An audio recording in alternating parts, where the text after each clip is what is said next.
IDFM 98 de la bande FM, bonsoir à toutes et à tous. Aujourd'hui, nous allons parler d'enseignement spirituel avec un homme et une femme. L'homme s'appelle Johan Vidor, la femme s'appelle Corinne Vidor. Avant, elle s'appelait Corinne Selem, si ma mémoire est bonne. Et on va accueillir tout de suite l'homme. Johan Vidor, bonsoir. Bonsoir Joël. Bonsoir, donc vous avez créé un site internet qui s'appelle lechamdelame.com. Vous avez aussi une chaîne YouTube qui s'appelle Enseignement au pluriel spirituel, Corinne et Johan Vidor, et une maison d'édition qui s'appelle La Lyre d'Or. Tout à fait, oui. On est d'accord. Ça fait combien d'années que vous êtes à peu près dans cette branche, on pourrait dire ? Eh bien, on s'était rencontrés, Joël, vous et moi, avec Corinne, il y a déjà, je crois, 3 ans, et on avait déjà commencé bien avant ça avec Corinne, donc connue sous son nom de plume comme Com Shelven. Hein, je corrige, je crois que vous aviez... Oui, j'ai dit Corinne, oui. C'était ouais, Com. Voilà, donc c'était Com Shelven, mais donc ça fait maintenant bien 5 ans qu'on est tous les deux en activité, et Com, elle, avait déjà une activité de thérapeute depuis presque 10 ans. D'accord. Donc dans cette chaîne, des enseignements spirituels, vous dites que vous êtes spécialiste de l'âme et éveilleur. Vous aidez à comprendre les lois de la vie. Vous êtes tous les deux auteurs, conférenciers, musiciens, guérisseurs d'âme. Tout ça. Donc vous proposez donc des livres aux éditions de la Lyre d'Or. Vous avez un blog, Johan, sur le site, et selven.com, c'est donc Corinne Vidor. Vous faites aussi de la musique. Absolument, oui. On est, à vrai dire, pour la petite histoire, Corinne et moi, on s'est rencontrés initialement pour la musique. Ce sont des amis qui nous ont mis en rapport, et l'idée c'était de pratiquer de la musique, mais comme on était tous les deux aussi en activité, je dirais, en cheminement spirituel, on a tout de suite fait converger et notre goût pour la musique et la thérapie, et de là, je dirais que de là a suivi notre activité sur l'enseignement spirituel, qui passe aussi par la musique, puisqu'on le sait, la vibration et le son est un médium pour véhiculer une énergie, une compréhension, donc on l'utilise à cette fin-là. Alors cette musique, c'est des sons en 432 Hertz. Pourquoi 432 Hertz ? Alors on a choisi de travailler, c'est vrai, en 432 Hz. Alors pour les mélomanes ou les éventuels musiciens ou non initiés qui nous écoutent, c'est très simple. Je dirais que la fréquence de référence qui est normalement utilisée, c'est le 440 Hz. Donc vous voyez, il y a très peu de différence. Mais à l'oreille, si on joue une note en 440 et en 432, on se rendra compte qu'il y a moins d'un quart de ton. Donc c'est à peine perceptible. Pour autant, la fréquence de vibration, l'onde de ces sons est beaucoup plus ample. Donc ça donne une amplitude vibratoire plus importante, donc une résonance plus riche. Et je ne vais pas rentrer dans les détails techniques, mais quand on joue sur cette fréquence, il y a beaucoup plus d'harmonique naturelle qui se développe sur chacun de ces sons. Autrement dit, on vibre plus. Le corps humain vibre beaucoup mieux sur cette fréquence. Ça dépend de la musique qu'on joue. Hein. Je ne vous dis pas que si on passe du métal ou du punk, qu'on va vibrer. Vous voyez ? D'accord. Donc, qu'est-ce qui se passe ? Il y en a une qui... je pense que Corinne chante et vous jouez de la guitare, c'est ça ? Ah oui. Alors la plupart du temps, ça se passe comme ça. Oui, Corinne chante. Je l'accompagne. Des fois, je l'accompagne au chant aussi. Hein, mais c'est elle qui porte les voix essentiellement. On utilise principalement une lyre en cristal. Donc, ce sont des tubes en cristal, en quartz, et donc qui sont naturellement accordés sur le 432. Et moi, je l'accompagne aussi à la guitare. Voilà, donc ce sont des morceaux acoustiques.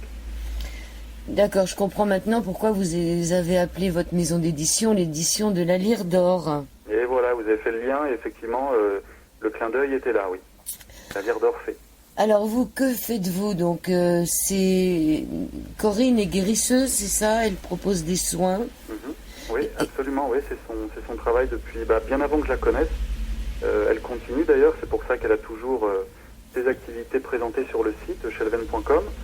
Vous me demandiez ce que moi je faisais, donc pour répondre à votre question, je l'accompagne dans ce travail, mais sur la partie soins, c'est vraiment elle qui est en canalisation à ce moment-là. Elle fait un travail de réception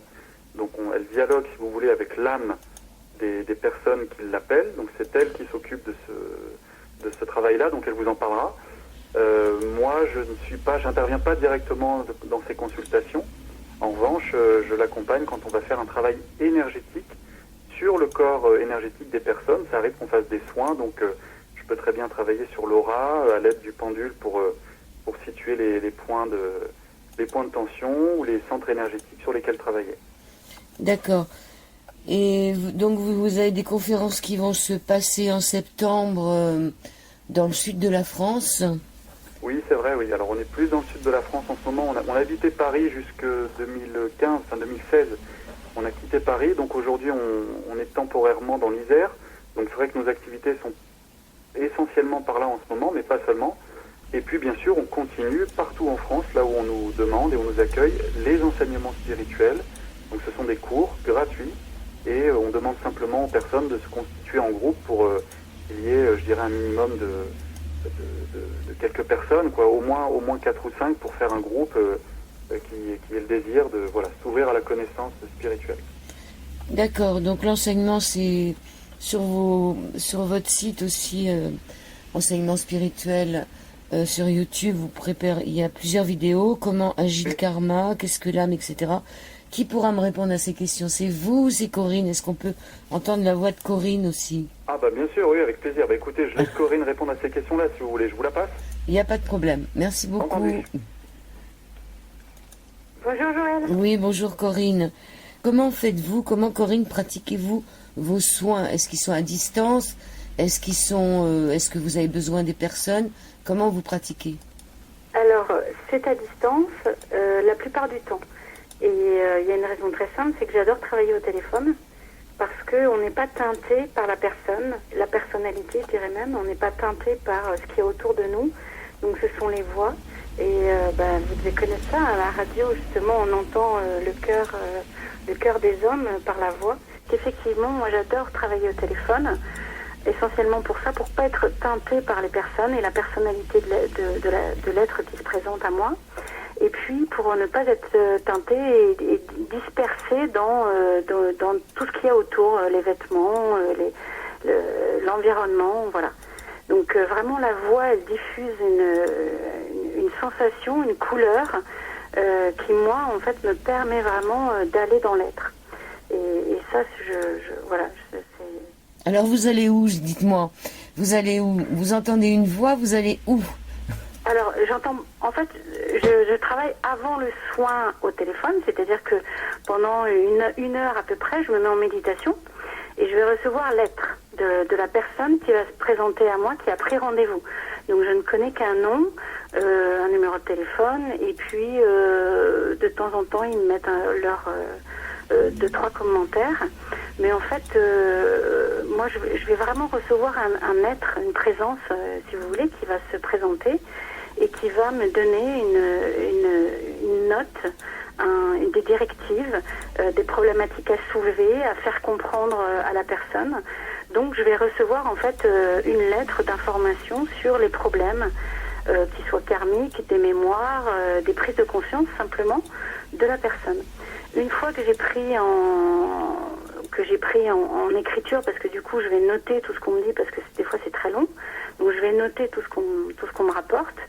Et une fois que je téléphone à la personne, eh bien en fait je vais évoquer les problèmes dont on a parlé avec son maître. Les problèmes évoqués, la personne se retrouve en général. Si elle se retrouve pas, on essaie de comprendre ce qui s'est passé, mais la plupart du temps c'est assez vraiment précis. Et du coup, la personne qui appelait pour comprendre sa problématique, mais en fait la voit avec un discernement et un œil qui est autre. Du coup, ça lui permet d'avoir une compréhension qui n'est pas la sienne. D'où le soin, d'où la bienfaisance du soin. Alors, quand vous dites « on m'envoie des messages », c'est qui vous envoie des messages? D'où viennent les réponses? C'est l'être de la personne. C'est l'âme, si vous voulez. D'accord. C'est pour ça que vous vous dites, guérisseuse d'âme. Voilà, guérisseuse d'âme. Alors, l'âme n'a pas besoin d'être guérie. Oui, j'allais vous poser la question. C'est la personnalité, c'est-à-dire votre présence physique, qui, elle, avec votre mental concret, n'a pas toutes les données des sources des problèmes qui nous arrivent et qui est bloquée devant un fait concret, blocage de vie concret et qui va dire mais pourquoi ça m'arrive? Pourquoi encore je suis bloquée? Pourquoi je ne comprends pas ce qui se passe?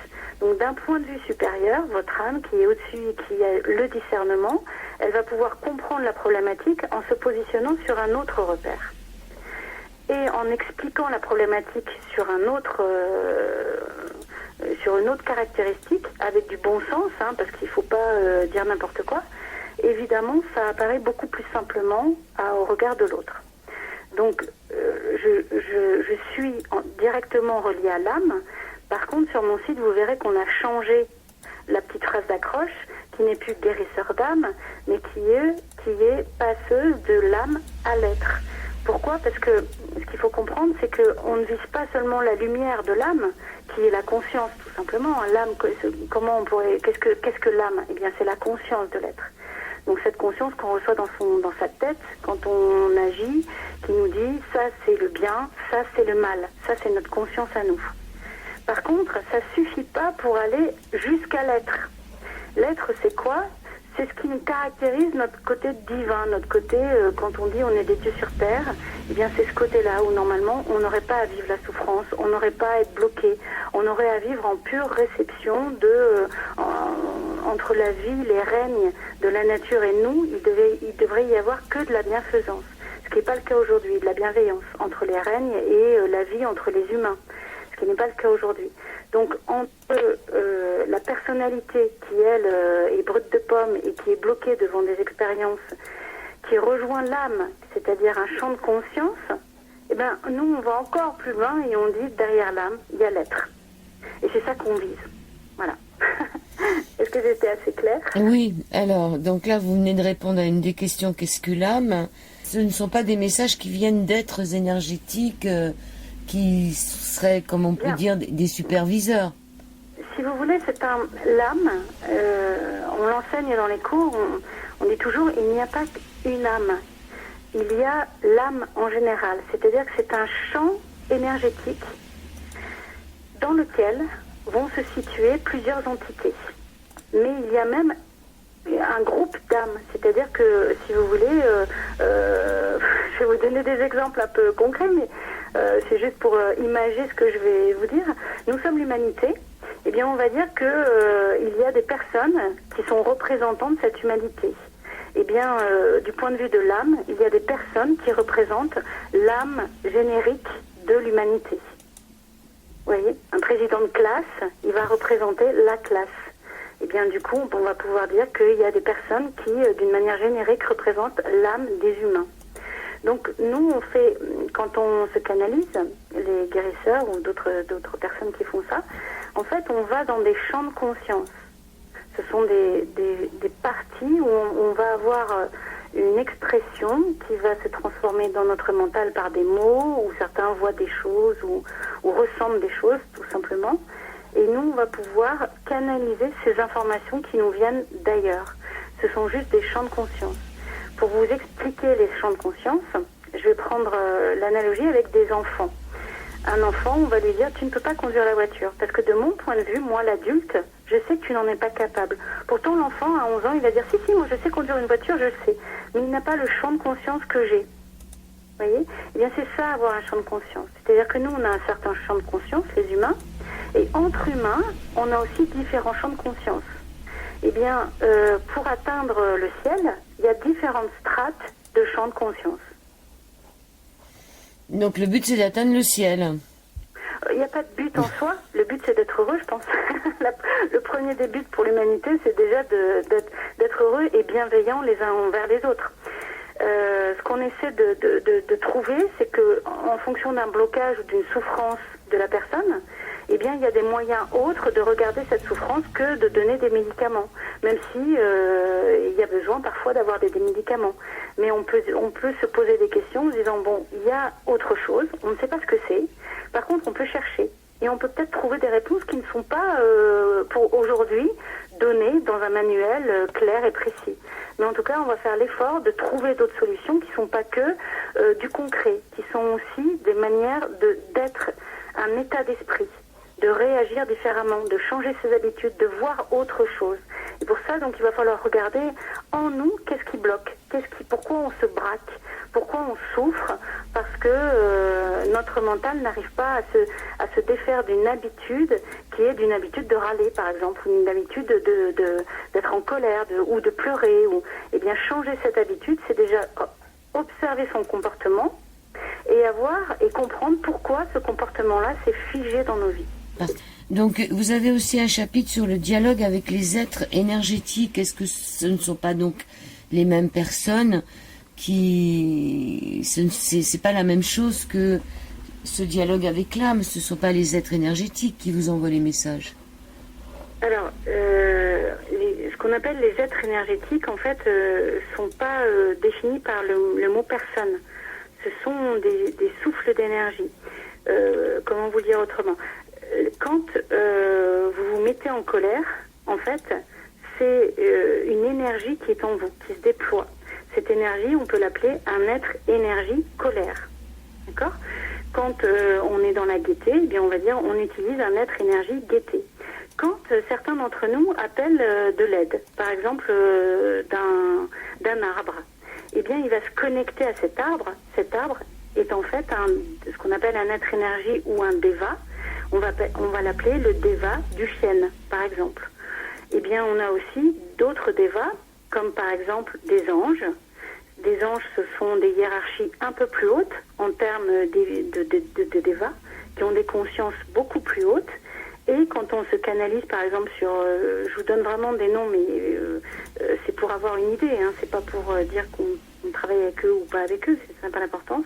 Mais quand on va, par exemple, travailler avec Bouddha, ou avec Marie, ou avec le Christ, ou avec des êtres que nous, on connaît, ou des maîtres, hein, eh bien, ces maîtres sont des entités, en fait, qui vibrent à une certaine, qui ont des spécificités. On va dire que Marie a la spécificité du don d'amour, par exemple. Le Christ, par exemple, a une spécificité, ou Bouddha, qui est différente, qui est plus liée à l'enseignement. Parce que le Christ, il va nous enseigner comment vivre en valeurs, des valeurs d'équité entre les êtres.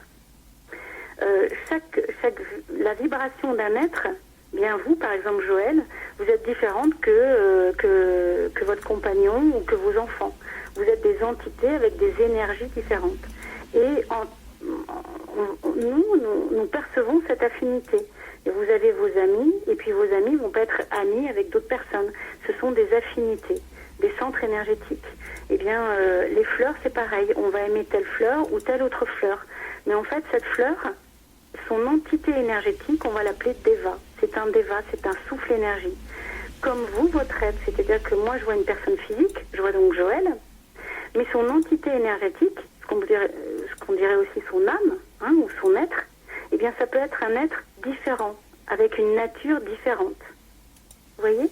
Donc, quand on se sert, dans mon livre, je parle des êtres énergies, donc des Devas, je dis bien que ce sont des êtres énergies, donc des énergies auxquelles on peut se référer, on peut demander de l'aide, si on a une affinité avec eux. Ça ne sert à rien d'appeler, je ne sais pas moi, le Deva des cerises si j'ai envie de manger des poires. Vous voyez? Quand je travaille avec mon jardin, par exemple, je demande aux êtres énergies du jardin de m'aider. Mais là, ça ne servira à rien que je demande aux énergies, par exemple, d'un autre corpus de m'aider, parce que ce ne sera pas leur fonction. Donc chaque être énergie a une fonction particulière. Ce sont des affinités électives, comme dirait Goethe. Ce sont des affinités qui correspondent à notre nature d'être et surtout à notre dharma. Alors dharma, pour le dire simplement, c'est notre mission de vie. C'est-à-dire que quand nous nous sommes incarnés, nous avons choisi différentes lignes énergétiques pour nous incarner. Dans ces différentes lignes énergétiques, on a choisi nos parents pour cette qualité qu'on allait développer grâce à eux. On a choisi notre pays pour cette qualité qu'on allait développer grâce à notre pays. On a choisi notre région, notre corps, la particularité de notre corps, la couleur de nos cheveux, etc. Tout ça sont des particularités qu'on a choisies pour un effort qui est de mener à bien notre dharma. Donc c'est ça les qualités et les affinités qu'on a en nous qui sont naturelles. Et c'est pour ça que notre affinité, quand on rencontre notre mari, par exemple, c'est ça qui va nous dire, attention, là, il y a amour. Eh bien, on va être teinté de cet amour parce que, en fait, ça nous correspond. Ça correspond à notre démarche de vie. Une pause musicale avec vos musiques, votre musique. Là, vous allez nous proposer Vénus. Vous pouvez nous en parler? Comme vous l'a expliqué Johan, en fait, on s'est rencontrés parce qu'on est musiciens tous les deux et chanteurs. Et donc, on a commencé à travailler sur les compositions et sur nos thèmes de prédilection, c'est-à-dire l'énergie, la compréhension de l'énergie. Donc, tous nos thèmes, à la fois musicaux et l'écriture de ces textes, c'était vraiment pour transmettre des messages. Et Vénus, c'est la petite sœur, en fait, de la Terre. Elle émane une énergie naturelle d'amour. Et donc, Vénus, ce qu'on a écrit dans nos textes, c'est qu'on a besoin de son retour énergétique sur notre Terre. On a besoin d'elle, en gros, qu'on l'attend et qu'on espère qu'elle va retrouver ses frères humains. Voilà.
Deuxième partie de cette émission, nous poursuivons toujours avec Corinne Vidor. Corinne, qu'est-ce que vous pourriez nous dire? Donc les personnes vous appellent et ça se fait par téléphone. Combien dure à peu près une séance? Alors une séance va durer 1 heure. En fait, elle va durer 2 heures, mais la première partie, je vais la faire toute seule. Et quand j'appelle, elle va durer à peu près 1 heure avec les questions des personnes qui peuvent être très pratiques. Et du coup, comme vraiment j'ai cherché à aider au mieux la personne, c'est de lui expliquer par des exemples hyper concrets de ma vie aussi, mais de leur vie aussi, pour leur dire là qu'est-ce qui s'est passé concrètement et comment on peut faire pour que dans leur vie pratique de tous les jours, il y ait vraiment un changement. Et ce que j'ai beaucoup écrit dans mon livre, c'est des exemples, mais c'est aussi des exercices sur le mental concret, pour comprendre ce qu'est le mental concret, pour travailler sur nos habitudes, pour essayer de s'observer, parce que les guérisseurs, ils peuvent pas être tous les jours derrière vous à vous dire vous coacher, c'est pas possible. Donc il va falloir entreprendre pour les êtres une nouvelle dynamique, un nouveau champ de conscience. Et tout ça, nous, c'est pour ça que c'est vrai à deux. Là, je nous vois un petit peu, mais c'est vrai qu'à deux, on est très fort parce que j'ai ce côté très pratico-pratique. Donc, je donne des exemples, je vois sur l'être, j'arrive à cerner assez vite les difficultés, les défauts et comment. C'est pas pour juger, évidemment, il n'y a aucune critique. On a tous des difficultés. Mais en perçant le défaut, en arrivant à le voir concrètement, eh bien là, on peut rétablir la qualité, justement, qui lui manque. Et en ça, on est très bon, Johan et moi, en stage, en conférence ou en atelier, parce que je vais être pratique, mais Johan va pouvoir le dire avec des mots qui vont comprendre aussi la technicité, les enseignements qui sont liés à la vie en général, la vie, le règne de la nature, le règne de l'humanité, le cosmos, et que tout ça fait un sens entre le haut et le bas, qu'il n'y a pas de dissociation entre mon problème concret de tous les jours, oui mais moi j'arrive pas à faire ça dans ma vie, je sais pas, j'arrive pas à conduire par exemple, et le cosmos, quel est le lien à faire entre ça et ça? A priori il n'y a pas de lien, mais dans le concret, moi je vais aller sur la pratique. je vais aller sur le concret, je vais donner des exercices à faire aux gens. Et dans la compréhension du tout, eh bien, Johan va pouvoir faire le lien entre les plusieurs champs de conscience et la discipline à avoir pour un être. Et c'est ça qui fait qu'on est fort à deux, d'avoir déjà deux points de vue différents, une vision différente, mais aussi une compréhension des choses qui est la même. Bon, merci Corinne Vidor. On va peut-être réécouter ou réentendre la voix de Johan Vidor. Voilà, donc on va l'accueillir. Son livre, c'est La réussite de la vie pour que les valeurs spirituelles remplacent les valeurs matérielles. On va retrouver Johan Vidor sur l'antenne d'IDFM. Merci à vous, Corinne. Il y avait des questions sur lesquelles j'aimerais que vous répondiez. Elles sont sur votre chaîne YouTube. Comment agit le karma? Oui. Eh bien, le karma, la première des choses, même si je pense qu'aujourd'hui le terme est relativement connu, c'est de le démystifier. Karma, ce n'est rien d'autre que la loi de cause à effet. Le karma, pour utiliser le terme, c'est une loi d'amour, je dis bien une loi d'amour qui n'est pas punitive. C'est en fait un principe énergétique qui nous empêche d'aller trop loin dans nos excès ou dans les erreurs. Je vous donne un exemple. Quand les personnes ont des tendances, par exemple des excès sur le corps physique, parce qu'ils sont très portés à la boisson, parce qu'ils sont très portés sur les plaisirs de la chair, le corps va finir par répondre à ces excès et leur signaler que là, il y a attitude erronée qui la personne poursuit, eh bien entraîner des grosses complications, des ennuis de santé, voire la mort, enfin, vous avez compris. Le karma, c'est donc la réponse qu'apporte notre corps à des comportements, et c'est en fait un garde-fou pour nous empêcher d'aller trop loin dans nos excès. Après, chacun est libre de l'accepter ou non. On peut aller contre le karma, s'obstiner, et on s'expose, je dirais, au retour, loi de cause à effet. Le libre arbitre est intimement lié à cette notion de karma. Deuxième question, où sont inscrites les mémoires de nos corps? Eh bien, les mémoires de nos corps, quand on dit nos corps au pluriel, il faut comprendre que l'être humain, c'est comme une poupée russe. Il y a le corps physique que l'on voit, il y a le corps éthérique ou le corps énergétique, mais il y a aussi ce qu'on appellera le corps astral ou émotionnel, le corps mental, et il y a d'autres corps qui sont plus élevés, mais dans lesquels je ne vais pas m'aventurer là pour rester simple. Ces trois corps, physique, émotionnel et mental, sont des corps de matière, même si on ne les touche pas, même si on ne les voit pas, et donc les mémoires sont inscrites dans des atomes permanent, puisque la matière, même si elle est subtile et invisible à l'œil nu, la matière est toujours faite de matière, de particules, d'électrons, d'atomes. Eh bien, ce sont ces atomes qui vont garder la mémoire de nos comportements, puisque nous sommes, en tant que conscience, nous sommes responsables de nos corps et nous les teintons, nous les imprégnons par nos choix, nos pensées, nos actes et nos paroles. Donc les mémoires restent, si vous voulez, dans les corps énergétiques. Et je termine là-dessus, d'où l'idée que lorsque une personne ou un être se réincarne, il est illusoire de croire qu'un enfant qui arrive est vierge de toute mémoire. En fait, nous gardons avec nous la mémoire de ces corps, car nous aurons à rééquilibrer ce qui n'a pas été équilibré dans d'autres vies. Alors, est-ce que c'est ça qui fait qu'il y aurait des familles d'alcooliques, c'est-à-dire que le problème de l'alcool revient d'une vie en vie jusqu'à temps qu'il soit éliminé? Oui, allez-y, Joël, oui. Jusqu'à temps qu'il soit éliminé, c'est-à-dire, est-ce que c'est pour ça qu'il y a des familles d'alcooliques, c'est une espèce de tare qui revient de vie en vie? Absolument, vous avez utilisé le mot, une tare, mais c'est une des réponses à ce phénomène, c'est-à-dire qu'il peut y avoir effectivement au sein d'une même famille des problèmes récurrents. Et pourquoi est-ce que une âme choisirait de s'incarner dans un milieu violent, dans un milieu, comme vous le dites, où l'alcool ou l'alcoolisme est rampant, où il y aurait des non-dits, enfin vous voyez, ce sont en fait des projets d'incarnation de l'âme, parce que elle sait que elle doit résoudre ce problème, parce qu'elle le porte ou plutôt sa personnalité, hein, la présence terrestre, a porté ça en elle et que ce n'est pas résolu.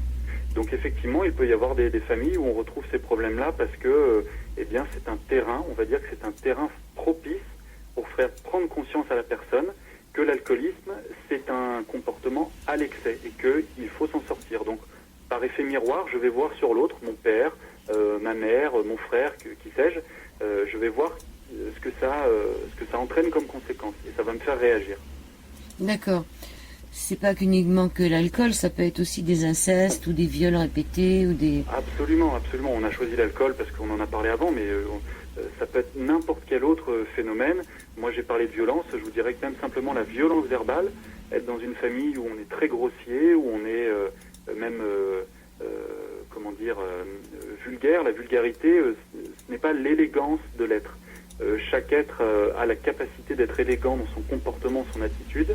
Et si on arrive dans une famille où on se parle mal, où l'on est vulgaire, où l'on ne respecte pas quelques règles de bienséance, on peut se dire, tiens, j'ai peut-être quelque chose à comprendre, et ce n'est pas parce que c'est mon milieu, mon terrain, que c'est la règle et que je ne peux pas m'améliorer ou dépasser ce karma. Sur cette chaîne YouTube, il y a aussi une vidéo, je crois, sur la magie. Et qu'est-ce que la magie blanche et la magie noire? Oui, oui. Eh bien, la magie. La magie, ça fait fantasmer beaucoup de personnes, et c'est vrai que depuis l'enfance et depuis tout temps, la magie nous laisse rêveurs. En réalité, la magie, c'est quelque chose, j'oserais dire, de très simple.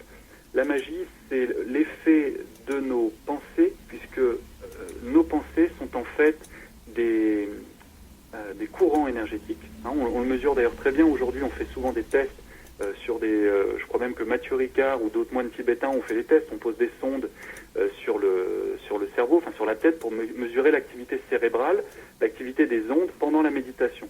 On constate que il y a des activités électriques ou électromagnétiques et que eh bien, ça peut avoir un impact sur la matière, sur notre environnement.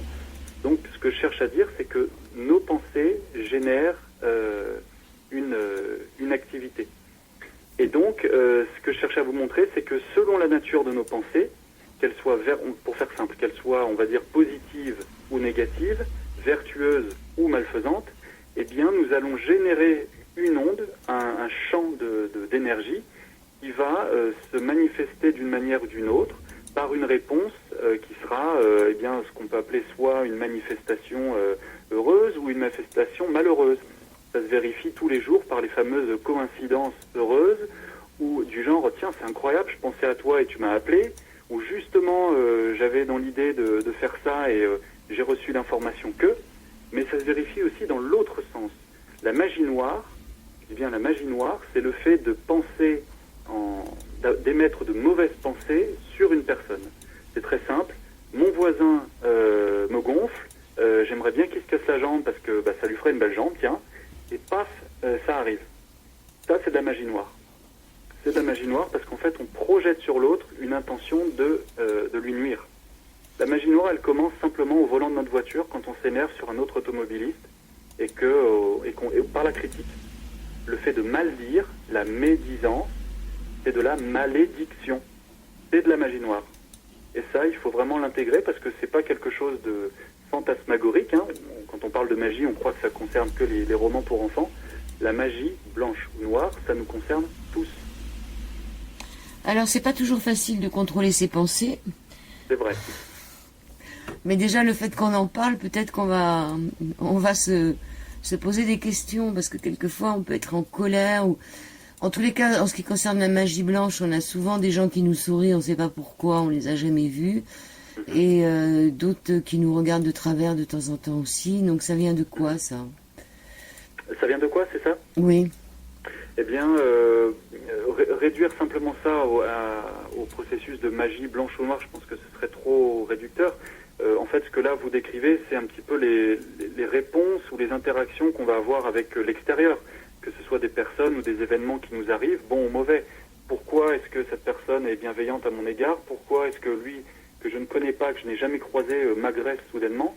Là, je vous dirais que effectivement, ça a aussi à voir avec nos pensées. Si l'on comprend et que l'on admet, hein, je le pose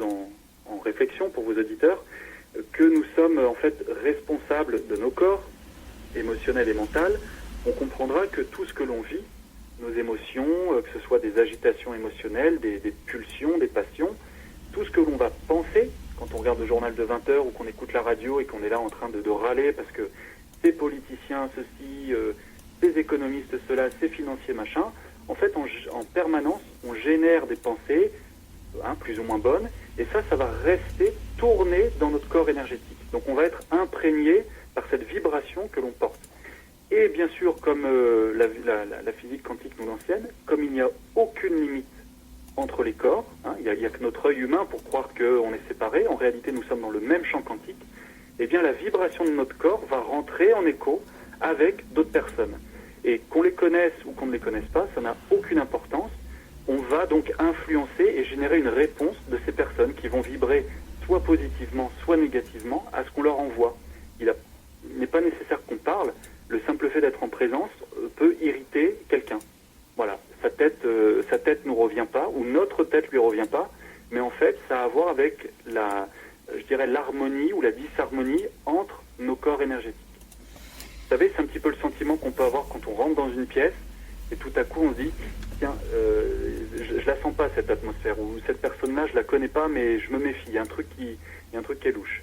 C'est si vous voulez, la réponse vibratoire à nos corps énergétiques. Alors qu'est-ce qu'on fait avec les politiciens? Si on écoute un peu ce qui se passe, on leur renvoie le mal, mais ça ne fait que l'alimenter. Qu'est-ce qu'on fait? Alors, je vous remercie de poser la question, Joël, parce que il se trouve que c'est un sujet que j'affectionne beaucoup, parce que je suis moi-même passé par la moulinette des écoles politiques, et donc j'ai eu, si vous voulez, à fréquenter un petit peu cette manière de penser. Râler ne sert à rien. Poser le problème, en revanche, c'est-à-dire porter un regard froid, clair, sans critique, je dis bien sans critique, la critique, ce n'est pas de l'analyse, on peut analyser sans critiquer. Ça, par contre, ça va aider, si vous voulez, à porter un éclairage sur un problème. Donc, pour reprendre notre exemple, quand on écoute le 20h ou quelques médias que ce soit, il faut se prémunir des réactions, je dirais, émotionnelles. Bon, on est quand même traversé, certes, par soit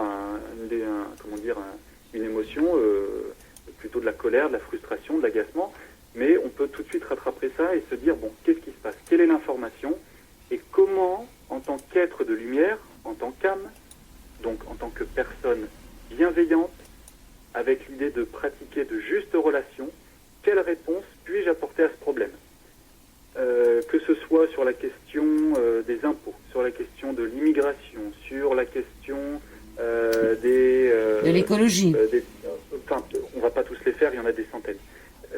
On pourrait donc inviter vos auditeurs et tout le monde à se dire, eh bien, pensons le monde tel qu'il devrait être, de telle sorte que l'économie soit une économie saine et équitable, de telle sorte que la société soit un environnement social sain, que les mœurs ne soient pas dépravées, mais qu'ils nourrissent une aspiration chez nos enfants. Et donc, on porte cette conscience sur le sujet que l'on voit. Et croyez-moi, la pensée parcourt le monde, et c'est la pensée qui ensuite va porter ces petites graines, parce que d'autres vont les récupérer, les mettre en œuvre. Et puis bien sûr, on peut montrer l'exemple, faire les choses comme on aimerait qu'elles soient. Ok. Donc, je finis Joël, parce que la formule est intéressante, être un rebelle supérieur. Un rebelle bien supérieur. Vous ferez la différence vous-même ensuite. Alors, qu'est-ce que vous avez d'autre sur votre chaîne Enseignement Spirituel qu'on trouve sur YouTube, Enseignement au pluriel spirituel? Il y a effectivement, sur la chaîne Enseignement Spirituel, je dirais qu'il y a deux grands axes. Le premier, l'essentiel, ce sont les cours, donc les enseignements spirituels à proprement parler qu'on propose avec Corinne depuis plus de 3 ans maintenant, presque 4. Donc là, ce sont des vidéos un peu plus longues, si vous avez dû les voir, ou peut-être que les auditeurs iront regarder. Ça dure parfois 1h30, 2 heures. Ce sont des formats beaucoup plus longs, puisque là, on essaye, à notre échelle, modestement, mais on essaye de parcourir les grands thèmes de la connaissance spirituelle, tels qu'ils sont donnés dans des livres ésotériques. Donc, on va parler effectivement de phénomènes de réincarnation, du karma, des champs d'évolution, etc. Ça, ce sont quelques-uns des grands thèmes des enseignements. Après, nous avons des vidéos beaucoup plus courtes, où on essaye d'apporter des réponses synthétique et pratique sur des questions comme celle que vous venez de nous poser, Joël. Qu'est-ce que le karma? Comment agit le karma? Qu'est-ce que la réincarnation? Donc la loi de renaissance. Comment pratiquer de la magie saine? Qu'est-ce que les centres énergétiques, les chakras?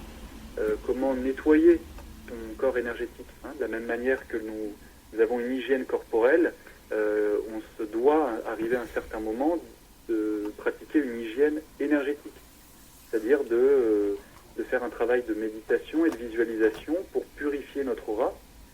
Ça peut se faire par la visualisation avec le prana, ça peut se faire par la pensée, en visualisant notre aura comme un cristal pur, puisque, si on se rappelle ce que je vous expliquais juste avant, notre corps énergétique accumule comme une éponge en permanence les pollutions de nos émotions et de nos pensées, mais aussi celles des autres et de l'environnement où on se trouve. Donc vous voyez, c'est tout un tas de questions auxquelles on essaie de répondre de manière pratique. Est-ce que vous avez une autre question, Joël, là-dessus, ou vous voulez que je détaille Non. Alors, il y a 24 cours, je pense, pour l'instant, qui sont mis. On va peut-être parler du cours numéro 7, l'être du 5e règne. C'est quoi cet être du 5e règne? Alors, rapidement, pourquoi est-ce qu'on parle de règne? Pourquoi le 5e règne? C'est simple. Si vous voulez, il y a une notion de base dans l'ésotérisme, c'est que la vie n'a aucune limitation. La vie, c'est un souffle de vie qui parcourt l'espace et le temps. Néanmoins, pour entrer en incarnation, la vie va prendre des formes, des corps, si vous voulez. Donc, il y aura différents stades d'évolution à la vie, et c'est là où on va parler de règne. Il y aura donc le règne minéral, donc je pars du premier règne, hein, règne minéral, puis le règne végétal, puis le règne animal, le règne humain, 4e règne, mais ce même règne humain va être divisé en 2 phases. Non pas qu'il y en ait un mieux que l'autre, c'est juste une phase.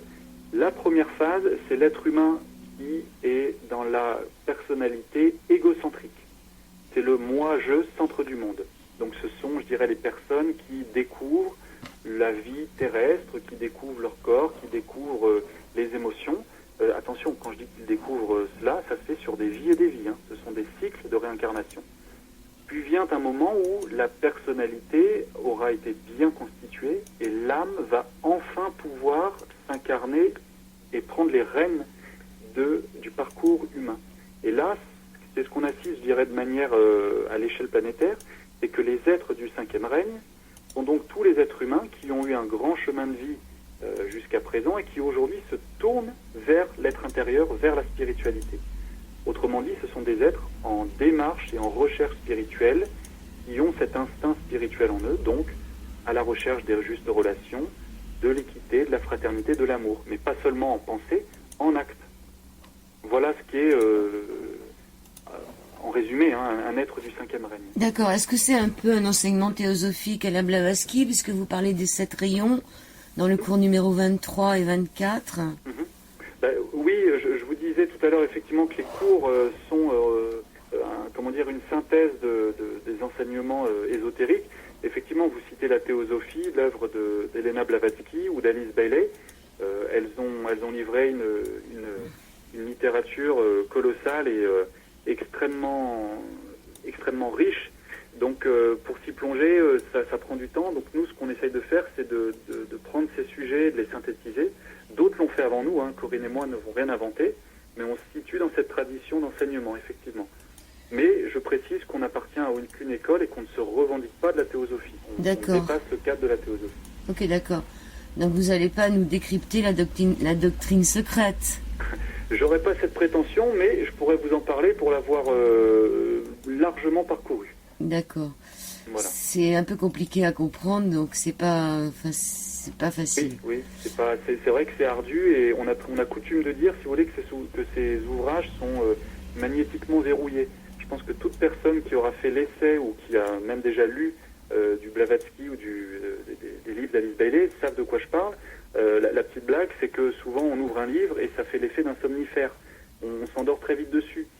C'est pas parce qu'on est nul, c'est parce que ces ouvrages-là, en fait, s'adressent, hein, je réutilise le terme, s'adressent aux êtres du 5e règne. C'est-à-dire à des êtres qui sont en démarche d'éveil ou qui sont éveillés. Donc, si vous voulez, ils auront l'attirance magnétique vers ces ouvrages. Parce que dedans est contenu les connaissances et les lois de la vie. Ce sont vraiment des mines de connaissances.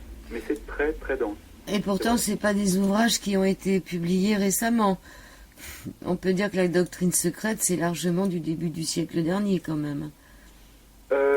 Oui, effectivement, du siècle dernier, du XXe, même fin XIXe. Ouais. Mais si vous voulez, c'est des courants qui ont couru le début du XXe jusque les années 50, puisqu'Alice Bailey a écrit jusqu'aux années 50. Et depuis les années 50, regardez tous les mouvements qui se sont inspirés, revendiqués ou qui ont suivi cette tradition, que ce soit les Krishnamurti à Ivanov en France. Il y a eu tellement de beaux êtres qui ont repris et porté haut ces couleurs, mais avec leur vocabulaire et avec leur approche, mais toujours avec un triptyque de base, les justes relations, le beau, le bien, le vrai. C'est la base de ces enseignements d'amour et d'éveil. Donc c'est ce que vous essayez de faire dans vos vidéos avec Corinne, vous essayez de donner un enseignement qui soit accessible à toutes et à tous. Absolument, disons-le, on essaie de démocratiser cet enseignement ésotérique pour le rendre exotérique. Néanmoins, il reste que tous ceux qui s'approchent et qui parcourent ou découvrent ces enseignements, même avec nous, ont un travail à faire, puisque on a bien conscience que ça peut ça peut bousculer des idées reçues, ça peut demander un effort, de la concentration, du temps. Donc c'est pas un cadeau, on le fait gratuitement parce que ça nous appartient pas, mais ce n'est pas un cadeau, il faut ensuite le travailler et voilà, ça peut nous faire réfléchir, nous amener à faire des dépassements inconfortables même. Vous allez nous proposer une deuxième pause musicale, Sorry, et si vous pouviez nous dire quelques mots sur cette Absolument. chanson. Eh bien, Sorry, donc en anglais, le pardon, ou désolé si vous voulez, mais le pardon, c'est une chanson qui explore le thème du triple pardon. Corinne pourrait vous l'expliquer, mais je peux le faire. On parlait du karma tout à l'heure, et comment peut-on finalement se libérer d'une mémoire ou se libérer d'une charge que l'on porte en nous. La prise de conscience, c'est la première étape, c'est-à-dire conscientiser que l'on a pu avoir ce travers ou qu'on a eu cette attitude. Et la deuxième chose, c'est se libérer de la culpabilité. Et comment ça se fait? Ça se fait simplement par le pardon. Alors, le triple pardon, c'est se pardonner à soi, demander pardon à la vie, parce qu'on l'a pollué ou parce qu'on l'a souillé, on va dire, par nos mauvais agissements, et demander bien sûr pardon à l'âme des êtres que l'on a maltraités ou mal aimés. Donc, la vie, les autres êtres et soi-même. Voilà le triple pardon, et c'est le thème de notre chanson. Sorry.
Troisième et dernière partie de cette émission avec Johan et Corinne Vidor, qui sont des éveilleurs pour nous aider à comprendre les lois de la vie. Ils sont spécialistes de l'âme, ils sont auteurs, conférenciers, musiciens, guérisseurs. Et on va poursuivre avec Johan Vidor sur l'antenne d'IDFM, sur le 98 de la bande FM. Il y a 2 livres qui sont parus, Dialogue avec son âme et La réussite de la vie, tous les 2 aux éditions de la Lyre d'Or. Qu'est-ce qu'on pourrait, de quoi pourrait-on parler pour conclure cette émission, Johan Vidor, s'il vous plaît? De quoi pourrait-on parler? Eh bien, écoutez, je ne sais pas avec Corinne si vous avez déjà parlé des éditions La Lyre d'Or.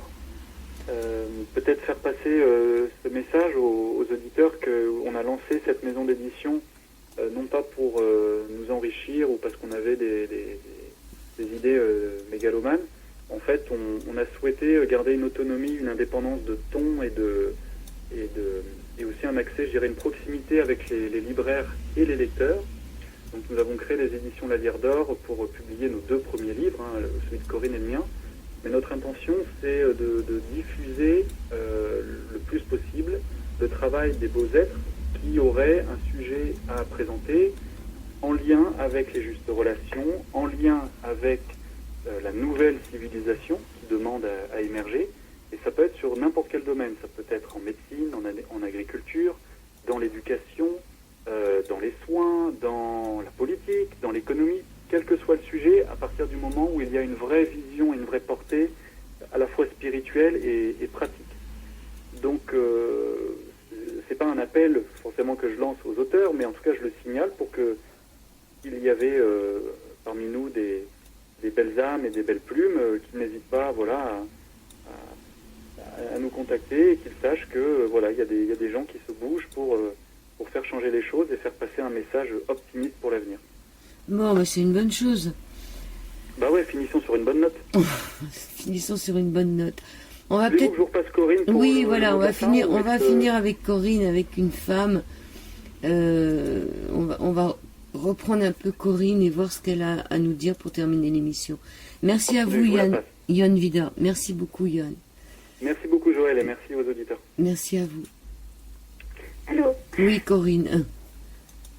Donc, qu'est-ce que vous avez à nous annoncer comme bonne nouvelle aussi pour terminer cette émission? La bonne nouvelle, c'est que je trouve que même si on connaît toutes les difficultés qu'on connaît actuellement dans notre monde, et il y en a un paquet, hein, il y a quand même de très nombreux êtres qui sont en train de se lever, qui sont en train de dire non à la corruption, non à la méchanceté, non à la violence, qui se lèvent pour dire non, on n'est pas d'accord, même si c'est dur, même s'il faut du courage. Je trouve qu'il y a un mouvement de beaux êtres qui sont dans cette conscience. Alors pas seulement spirituelle, hein, je dirais, hein, mais qui sont juste en train de dire maintenant ça suffit. Il y a une certaine conscience qu'on doit vivre ensemble, que le bien de l'ensemble c'est prioritaire à certains qui ont tout et qui ne partagent rien, que c'est plus important de bien vivre ensemble que d'être seul et ou d'exploiter un monde. Et je pense que ça, c'est ce qui est en train de se passer en ce moment. On le voit de plus en plus, même s'il y a un déchirement ou qu'il y a un fossé qui se creuse entre